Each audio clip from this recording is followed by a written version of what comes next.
la economía. All day long I biddy bum, if I were a wealthy man. Hablemos de economía, que es lo nuestro. Juan Ramón Rayo, ¿qué tal? Buenas noches. ¿Qué tal? Buenas noches. Enseguida hablamos de cómo están perdiendo la paciencia con nosotros en Europa. Antes, Emilio González, buenas noches. Muy buenas noches. Y María Cuesta, buenas noches. Buenas noches. Es que estoy tan sorprendido con lo de Europa.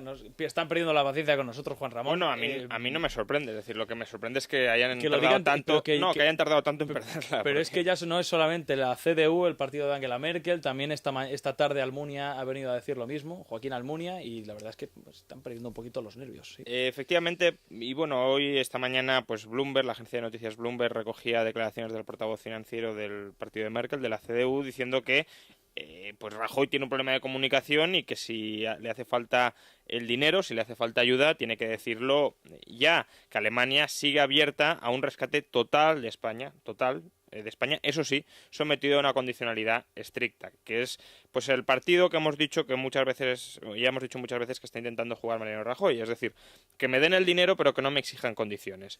Sobre todo que no me exijan condiciones porque no las quiero cumplir de ninguna de las maneras, con lo cual al final, claro, la otra parte se plantea, pero este señor quiere sacar adelante España o quiere permanecer en el poder, seguir gastando, pero no hacer lo que toca, porque al final nos encontramos con que Mariano Rajoy estuvo medio año mareando la perdiz, pidiendo un rescate, pidiendo que el Banco Central Europeo se comprometiera, pidiendo que tenía que dar apoyo a nuestra deuda y demás, y cuando ha llegado el momento en el que el Banco Central Europeo ha dicho sí, voy a monetizar deuda, pero con condicionalidad, el momento en el que Merkel ha dicho sí, los fondos de rescate pueden entrar a comprar deuda española, pero con condicionalidad, de repente Mariano Rajoy casi como que se molesta si le preguntan por el rescate que él mismo estaba pidiendo hasta hace nada. Pero claro, esto es relativamente desconcertante, porque al final los alemanes lo que han dicho es, miren, España tiene ahora mismo dos prioridades. Una, recapitalizar la banca, para lo cual ya le hemos dado el dinero, y otra, ajustar el déficit, para lo cual estamos dispuestos a darle dinero,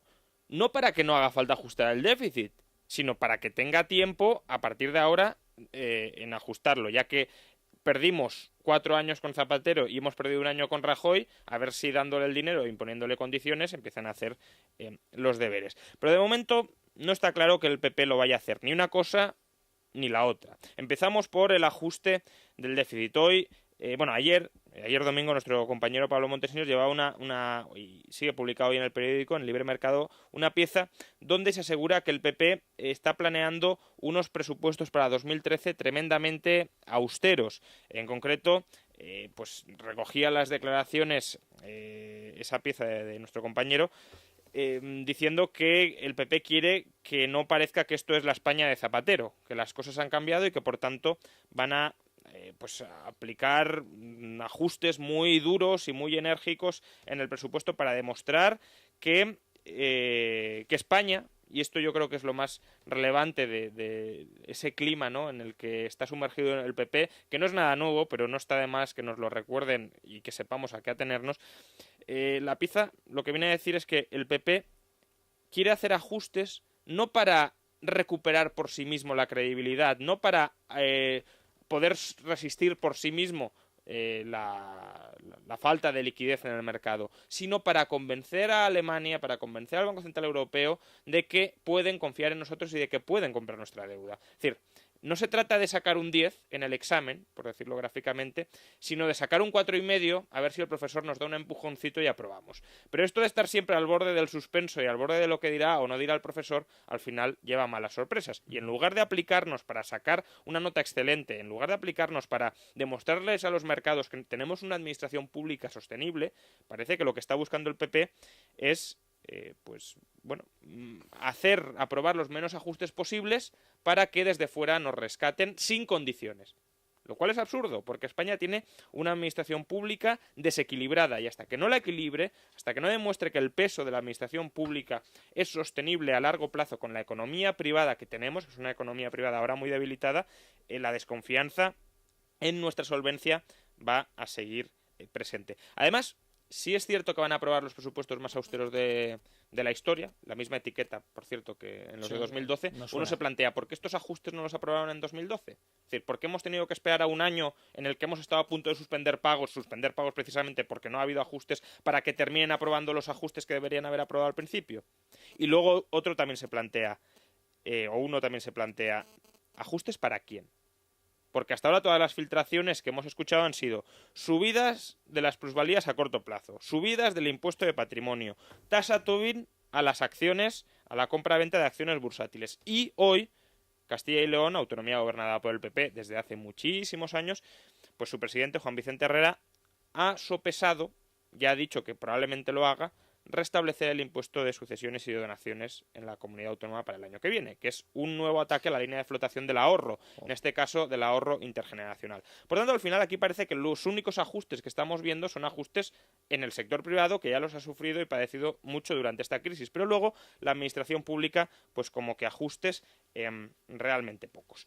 Y esto va muy ligado también, obviamente, a toda la polémica que estos días, a la que estos días estamos asistiendo, no por las buenas razones o no con, ahora lo vamos a comentar, con el mejor envoltorio sobre la financiación autonómica. Recordemos que al final una parte fundamental de la administración autonómica, en torno al 60-65%, es sanidad, educación y pues asistencia. Y eso, que vendría a ser el estado de bienestar, hay que tocarlo. Entonces, tocar eso también va de la mano con tocar el modelo de financiación autonómica. Y por tanto no es un debate que esté mal abrir. Lo que está mal es abrirlo con otras cosas, ¿no? Con otras cosas que no son propiamente economía. Sí. Entonces, hoy María Dolores de Cospedal ha vuelto a cerrar la puerta que Rajoy cerró el jueves, que Soraya Sáenz de Santamaría volvió a abrir el viernes. Pues hoy Cospedal ha dicho que el PP garantiza la unidad de España y que por tanto no van a tocar el sistema de financiación, aun cuando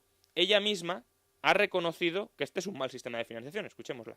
Los presidentes del Partido Popular siempre hemos entendido que el modelo de financiación era un mal modelo de financiación, pero que hay que realizar primero una evaluación del modelo y que este no es el momento de ponerse a discutir acerca de los parámetros o el contenido o la finalidad exacta de ese modelo. Por parte de los presidentes autonómicos del Partido Popular, ese debate no se va a plantear.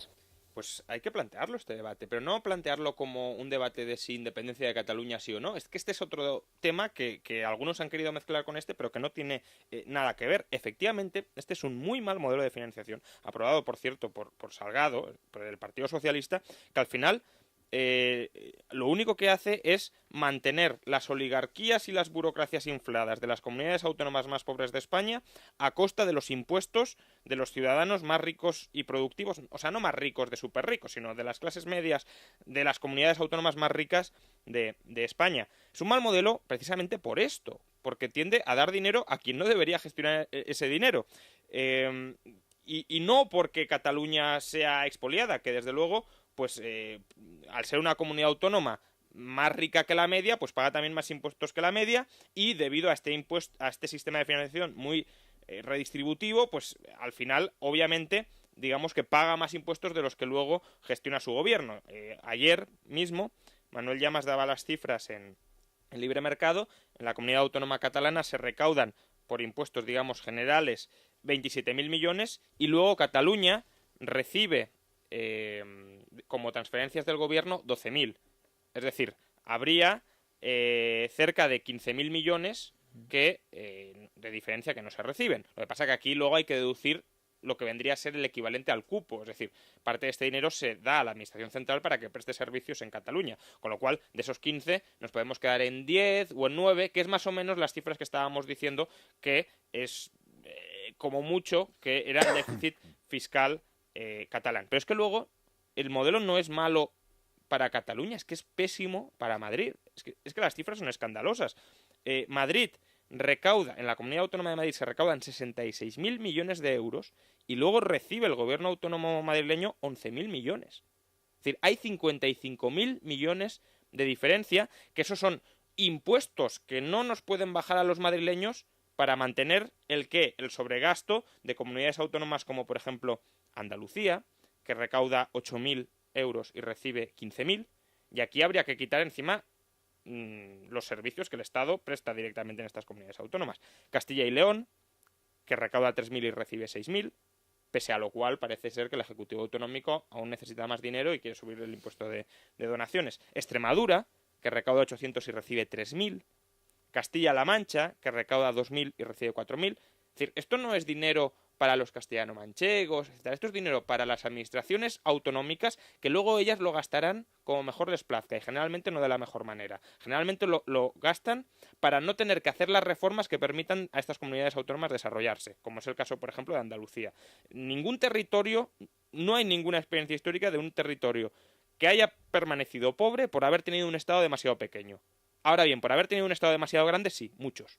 Por tanto, urge corregir esto, pero no mezclándolo con temas nacionales o de modelo de Estado, o de modelo de no Estado, porque es que no viene al caso. De hecho, el PP de Baleares pues ya ha dicho que habría que corregir este modelo de financiación, este mal modelo de financiación, desmarcándose de las declaraciones de Cospedal, y hoy Juan Rosell, al que el viernes pasado ya dijimos que probablemente se le había entendido mal, sí, pues hoy ha matizado sus palabras diciendo que, primero, que la independencia de Cataluña es una barbaridad, es decir, que él no está hablando de ese tema, afortunadamente, y luego que no quiere un pacto fiscal para Cataluña, sino para todas las comunidades autónomas, es decir, quiere revisar el modelo de financiación tan malo que tenemos. Escuchémosle. Pero no solamente para Cataluña. Tiene que haber un pacto fiscal pues para todo el mundo, ver qué ingresos tenemos, cuáles son las necesidades. Las comunidades autónomas pagan básicamente la sanidad, la educación y los servicios sociales. Pues a partir de ahí lo que tenemos que hacer es hacerlo mejor y gastar menos, que sin duda alguna se puede hacer. Por tanto, revisar cómo se redistribuye el dinero. La mejor redistribución, desde luego, sería bajar impuestos y que se lo quedaran los ciudadanos. Ya no gobiernos centrales. Es decir, lo normal es que los servicios, salvo defensa y algunas cosas, los presten las administraciones que están más cerca del ciudadano. Mejor la comunidad autónoma, con matices, por supuesto, que el gobierno central, y mejor el ayuntamiento que la comunidad autónoma, pero todavía mejor que el ayuntamiento una empresa privada a la que vaya al consumidor y voluntariamente y le pague, ¿no? Entonces, bueno, aquí Rosell lo que ha dicho es que hay que bajar el gasto y que hay que revisar este modelo de redistribución de la renta. Pero decíamos que que el gobierno alemán veía dos prioridades para España: una, ajustar el déficit; la otra, recapitalizar la banca. Y también aquí hoy tenemos malas noticias para el gobierno español, porque hoy el Wall Street Journal, que es una cabecera que tiene cierto peso y cierta... Sí, y con el Consejo Rector de Wall Street Journal ya ha hablado hoy Mariano Rajoy. Sí, no sé exactamente para decirles el qué, pero... Ya, esto de que los políticos hablen con los medios de comunicación a modo de lobby no queda demasiado bien, ¿no? Pero bueno, en cualquier caso, hoy el Wall Street Journal, en concreto uno de sus analistas, pues bueno, ha recogido algo que está ahí, ¿no? Y es la desconfianza de los mercados en que los informes de Oliver Wyman pues sean fidedignos y que solo hagan falta 62.000 millones para la banca española, es decir, que las necesidades de recapitalización de la banca española solo sean 62.000 millones. Bueno, esto ya lo hemos explicado alguna vez aquí. Yo creo que el informe de Oliver Wyman, si se lee bien, da unas necesidades de capitalización bastante aproximadas a la realidad, por supuesto asumiendo que el gobierno español no quiebra y este tipo de cosas, sí. Porque los 62.000 millones es una cifra muy maquillada. Si uno se lee el informe detalladamente de Oliver Wyman, lo que dice es que la banca española a finales de 2011 necesita 169.000 millones de euros. Ahora bien, la diferencia entre 169.000 y 62.000, es decir, 107.000 millones de euros, asume Oliver Wyman que la banca española los va a conseguir aflorar de dos maneras. Uno, con los beneficios de los próximos 3 años, y la otra manera, reduciendo la ratio de capital que tiene, es decir, el colchón para asumir pérdidas. Bueno, pues el colchón, digamos, dice Oliver Wyman, será un poquito más estrecho. ¿Problema de esto? El colchón no solo no se puede reducir, el memorándum de entendimiento nos exige que pasemos del 7 al 9%, de la medición de la capitalización, cuando Oliver Wyman asumía que íbamos a pasar del 7 al 6, por tanto no será el 6, sino que tiene que ser el 9, y luego, si queremos que se despejen ya las incertidumbres, no podemos esperarnos hasta dentro de 3 años a que la banca española se haya recapitalizado con los beneficios de aquí 3 años. Es importante que se recapitalice ya, y por eso hacen falta más de 62.000 millones. Otra cosa es quién los tiene que poner, y probablemente la mejor manera no sea que los ponga la administración pública, ya lo hemos comentado más de una ocasión. Bueno, Emilio, María, el modelo de financiación, que Emilio tiene muchas ganas de hablar de este asunto. ¿Se da mucho, se da poco? ¿Se da mal el dinero? ¿Se distribuye mal? ¿Se da a las personas equivocadas? ¿Por qué no se abre el melón? El melón Hombre, de la... no se abre el melón porque los políticos lo que nunca quieren es dejar de gastar, ¿no? Que se les reste recursos económicos, que esa es la clave de la negativa del PP a revisar el modelo de financiación autonómica. Pero yo creo que se debe revisar. Y se debe revisar, creo, en la siguiente dirección, que es decir, el Estado recauda, gestiona y legisla sobre el impuesto de sociedades y sobre el impuesto de las rentas a las personas físicas, y las autonomías sobre el impuesto sobre el valor añadido y sobre los impuestos especiales. Y entonces, que en Cataluña quieren seguir manteniendo 7 televisiones públicas, embajadas catalanas y demás, y no les da para ello, pues ya saben, que suban el IVA y que suban los impuestos especiales, ¿no?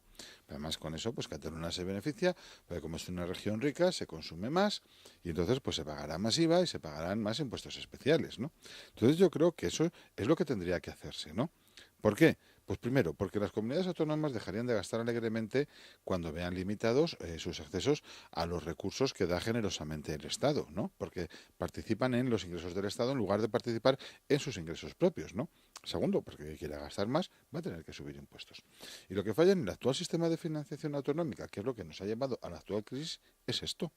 Cuando se hinchan los ingresos, participación en los ingresos del Estado, vamos a gastar alegremente, vamos a hacer esto, vamos a hacer lo otro. Lo que es tirar con pólvora del rey. Vamos. Es tirar con pólvora del rey. Si además las cosas van mal, pues el Estado nos socorrerá. Y entonces eso es lo que ha dado lugar a nuestra crisis fiscal. En segundo lugar, es que además tienen una cargadura impresionante, porque es verdad que el grueso del gasto autonómico se concentra en sanidad y en educación. Pero también es verdad que los problemas de la sanidad y la educación van mucho más allá de lo que están diciendo, de que si la población, la pirámide, el envejecimiento de la población y los inmigrantes. Es que en las autonomías han puesto a abrir hospitales como locos, con equipos carísimos que valen una millonada, que eso hay que mantenerlo sin ser necesario. Los hospitales, a lo mejor, las camas sí pueden ser necesarias, pero lo que no era necesario era la inversión en equipos multimillonarios que están infrautilizados solo por tener de todo. Y no digamos ya en educación. O sea, universidades por todas partes, 56 universidades públicas. Eso te tiene a ti a mal traer, Emilio. No, lo de es las que universidades públicas no, a ti es hombre, algo... no es es una- como a mí vamos a ver, los impuestos en a las mí acciones. personalmente no me afecta. Yo sigo siendo profesor de la Universidad Autónoma de Madrid, pero es que yo creo que hay que llamarle al pan pan y al vino vino. Eso es un derroche de recursos, porque tú puedes concentrar a esos alumnos en 10 o 12 universidades con tradición de buena educación y de investigación, porque además están las instalaciones a medias de utilizar, ¿no? Y además pues tener allí más profesores que van a aprender y van a asumir pues una tradición de investigación que ya está consolidada. Y sin embargo, tienes universidades por todas partes por aquello de que cómo se van a desplazar los de Extremadura a estudiar a Madrid o Andalucía, o los de Toledo o no sé qué. Y claro, una universidad es que no solamente son los profesores, que en cualquier caso pues muchos de ellos los tendrías que tener en esas 10 universidades públicas para atender esa demanda de educación superior.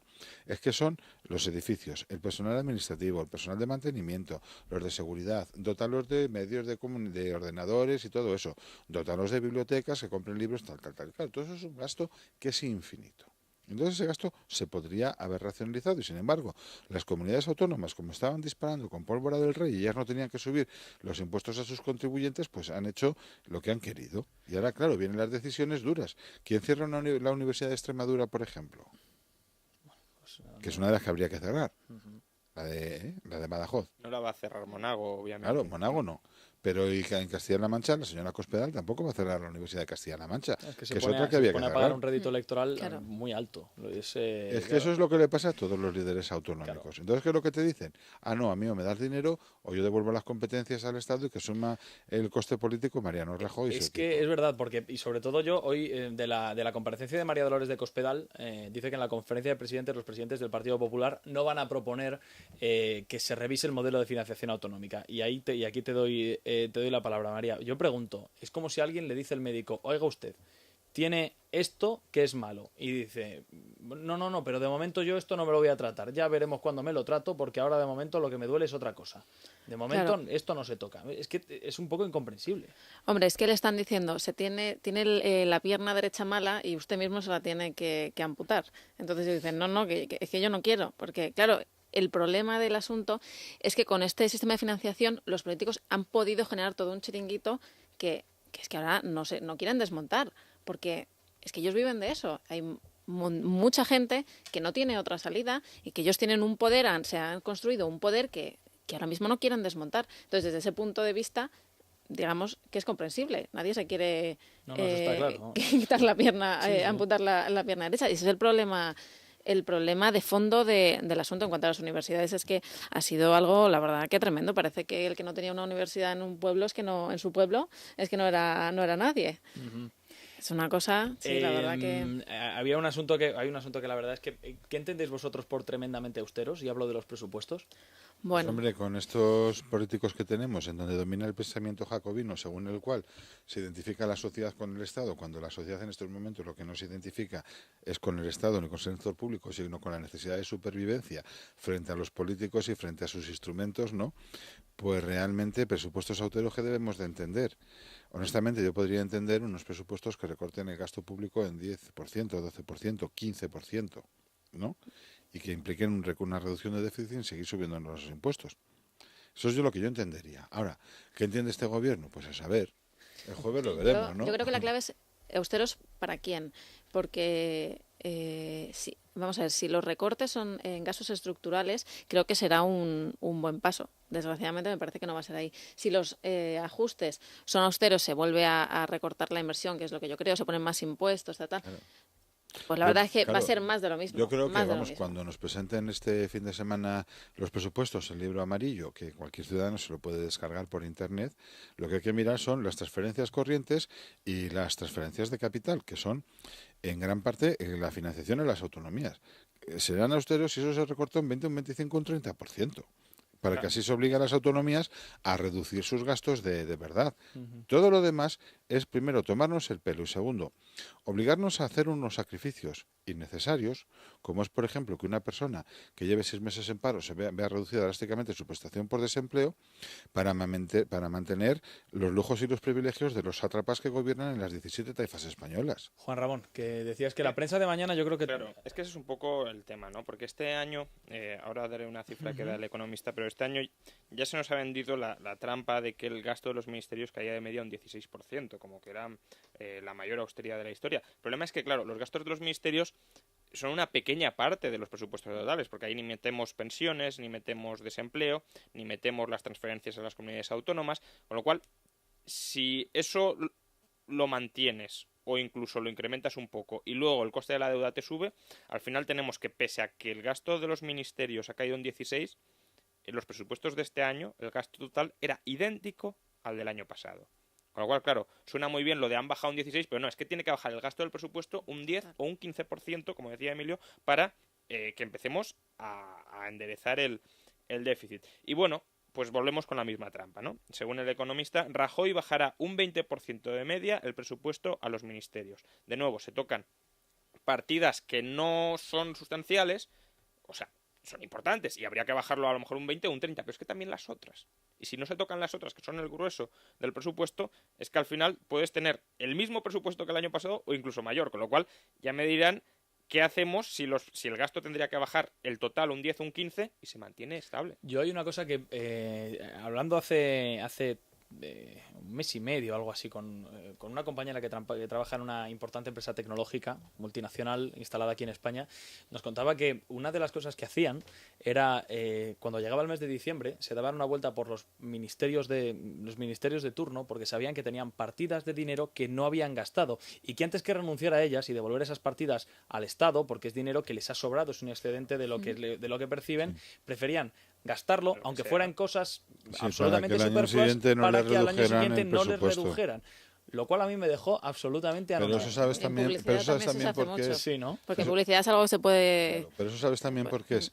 Porque aquí, desde que los socialistas llegaron al poder en 1982 y se cargaron de verdad la intervención general del Estado, ¿no? Ha pasado eso. ¿Por qué? Porque cuando hay un interventor que tú vas a gastar y te tiene que dar el dinero, autorizar el gasto y dice, oiga, pero esta tontería, mire usted que me la está justificando, fin de año, no sé qué, mire, yo esto no se lo autorizo. Que era como se gestionaba el presupuesto en España hasta 1982. Y eran presupuestos austeros, en condiciones y demás, no solíamos tener problemas de déficit, nada por el estilo. Pero llegaron los socialistas en el año 82. quisieron desmadrar el gasto público para gastar más y de paso pues alguno para desviarlo a alguna que otra cuenta corriente particular, porque ya sabemos aquello que se decía en aquellos tiempos de eso de 100 años de honradez y no sé cuántos de latrocinio, por lo que fue la corrupción. Pues claro, se rompió este sistema, que era un sistema muy bien pensado precisamente para evitar estas cosas. Entonces ahora ya realmente los interventores ya no intervienen en el gasto previamente como se hacía antes. Insisto, es que para todas estas cosas no hay una cuenta corriente que maneja el departamento, que maneja tal o que maneja cual. Es que se iba al interventor y el interventor tenía que firmar un papelito para que autorizaran a darte el cheque, no, porque todo estaba centralizado. Entonces, al cargarse el sistema, estamos en estas. Entonces, una de las cosas que hay que reintroducir en condiciones, ¿no?, y fortalecer es el papel de la intervención general del Estado y además, dado que las autonomías se siguen financiando mientras no cambie el sistema de financiación autonómica, con participación en los ingresos del Estado, la intervención general del Estado tiene que intervenir también las autonomías. Nada de los interventores autonómicos, no. Los del Estado y que cuiden por el dinero del Estado. ¿Hay suficientes interventores como para sacar todo lo que hay por ahí? Si no los hay, que los se buscan, eso no tiene ningún problema. Se convocan unas oposiciones y ya está. Pero depende del Ministerio de Economía y de Hacienda, no de la Consejería de Hacienda, porque así luego pasa, por ejemplo, de Andalucía, ¿no? Lo del tema de la Dirección General de Empleo desapareciendo los millones de euros a mansalva y la Consejería de Economía, cuando el señor Guillán estaba a su frente, no se enteraba de nada. O no se quiere acordar de nada. Hoy hemos visto a Magdalena Álvarez en una comparecencia. O presuntamente. Esto sí que presuntamente que nos ponen una demanda. Desde luego que lo de hoy de Magdalena Álvarez ha sido espectacular. O sea, se sienta y dice así de entrada, oiga ustedes, no sé qué me van a preguntar, pero ya les digo que no me acuerdo mucho de lo que pasó por aquella época. Dice, oiga usted, En fin, ¿qué cosas trae mañana la prensa, Juan Ramón? Bueno, pues también algo de banca, ¿no? Expansión, Deloitte, 2 puntos. Se desconoce el impacto que tendrá el banco malo en Bankia.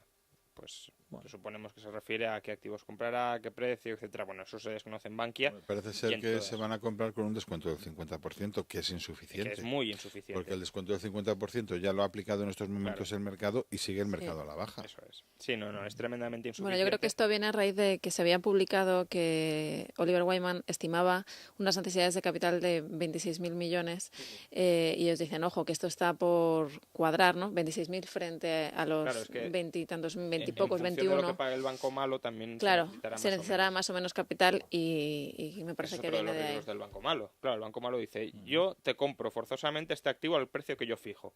Si fijo un precio artificialmente alto, bancos que están quebrados y que deberían ser disueltos, según la propia ley del gobierno, no lo serán. En cambio, si le obligas a los bancos, porque no es que el banco decida si vende o no vende, es que el Estado le obliga a venderte unos activos a precios artificialmente bajos, bancos o cajas, porque estamos hablando sobre todo de cajas, que a lo mejor eran solventes y que no deberían ser disueltos, como les generas unas pérdidas extraordinarias, luego los abocas a la quiebra. Hay que decir que lo del banco malo es un eufemismo. Me preguntaba el otro día un amigo, me decía que con lo mal que están los bancos y las cajas, ¿es necesario crear uno que sea malo, de verdad?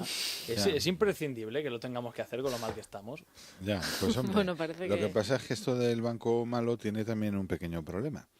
O dos pequeños problemas. Uno, que si el precio de compra es demasiado alto, la Unión Europea puede decir que son ayudas públicas encubiertas, porque la Comisión Europea está muy pendiente de ese tipo de cuestiones y Alemania también. Y entonces prohibirlo, ¿no?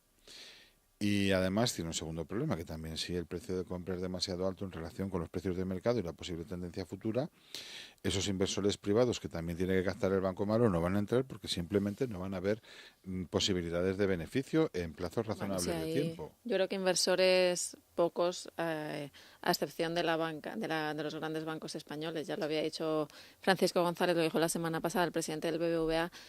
Dijo, hay que ser realistas, aquí no va a venir ningún inversor extranjero a meter su dinero en ese instrumento y aquí por el país, eso dijo, tenemos que ser nosotros los que Pero solo porque se van a pagar precios artificialmente altos, porque claro, si tú le aplicas un descuento... Del 70%, aplícale el 70%. Claro. Y entonces, vamos, tienes cola. Sí. Tienes cola, de verdad, pero claro, para entrar en el capital del banco malo. Claro, pero están ahí en la búsqueda del equilibrio difícil. No, y aún así el 70% todavía puede ser alto, porque es que Vamos a ver, estamos en una situación, digamos, que es inédita en la historia, ¿no? Porque las burbujas inmobiliarias ya hemos visto ya unas cuantas, pero una burbuja inmobiliaria con una unión monetaria no hemos visto hasta ahora una experiencia similar. Pero bueno, siempre podemos encontrar paralelismos. Y en Japón está ya la burbuja inmobiliaria en 1990, estamos en 2012 y todavía siguen cayendo los precios inmobiliarios, ¿no? Es que si parte de los activos que se van a transferir son suelo, que es el grueso de los activos, ahí pueden ser descuentos del 80 o del 90. Entonces, claro, decir, no, del 50, del 60. Es que lo que a lo mejor lo que están buscando es el mínimo común denominador, ¿no? O sea, intentar ajustar al mínimo para ganar un poco más. Bueno, pero el problema con el suelo es que ahora no hay transacciones, entonces es imposible determinar el precio de mercado. Pues si fuera el precio de mercado, pues cero, porque es que no hay transacciones. Lo que pasa es que ahí también el gobierno está haciendo una trampa, que es también otra cuestión que vamos a pagar como consecuencia de la mala gestión del gobierno del Partido Popular, ¿no? Porque ya hay que hablar, o sea, si Zapatero era malo, estos tampoco le van demasiado a la zaga. Vamos a ver. Si van a fijar un precio, pongamos como se habla, de 50% de descuento a los activos inmobiliarios para que los bancos no tengan que hacer especiales esfuerzos en capitalizarse, quebrar, no sé qué, no sé cuántos, pero la dinámica del mercado va a seguir, entonces el balance de los bancos va a seguir falseado. Entonces, al final, tendrán que hacerlo más adelante, ¿no? Tarde o temprano. Pues entonces hagámoslo ya. Claro, hagámoslo ya entonces. Claro, pero es que además el banco malo retendrá esos activos y no los sacará al mercado porque dicen, no, en los próximos 10, 15 años. Sí, 10, 15 años, que es otra butad, porque decir, en 10, 15 años, aparte de que, como decía Keynes, y perdona que lo cite, a largo plazo todos calvos o todos muertos, ¿no? Es decir, las tendencias subyacentes en relación con el precio de la vivienda te hablan de que la demanda está muerta. Vamos a ver, hay razones demográficas. Aquí ya ha terminado la entrada de inmigrantes en masa y más bien ya se están marchando. Y probablemente esa salida, con el futuro económico que nos espera, se va a agudizar en los próximos años. Luego, lo que va a haber va a ser todavía más oferta y menos demanda, ¿no?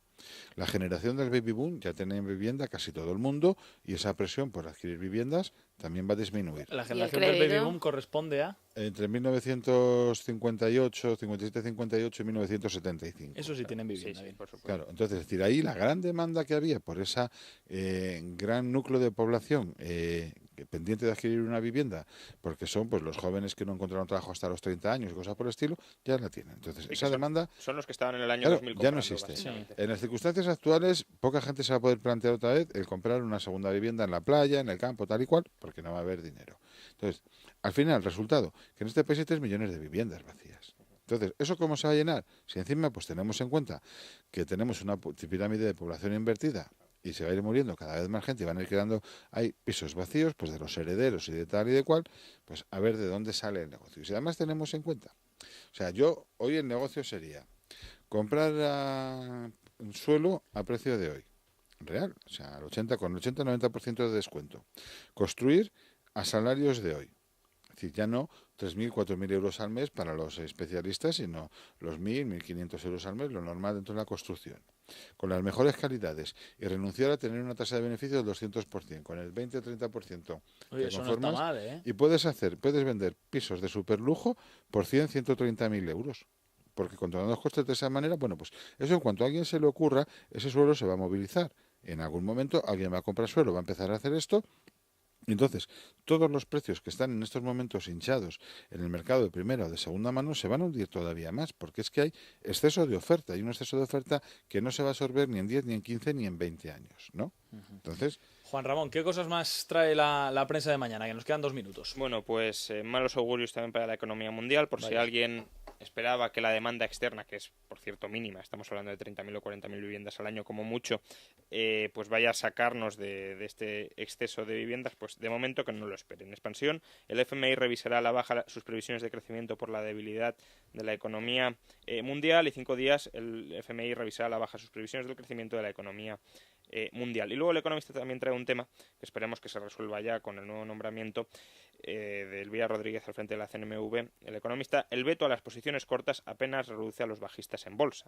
Ya hemos dicho muchas veces que prohibir esto no sirve para nada, que de hecho solo tiende a añadir más inestabilidad al mercado porque en ciertas ocasiones los únicos que compran son los que se han comprometido previamente a comprar, es decir, los que se habían puesto cortos en los valores.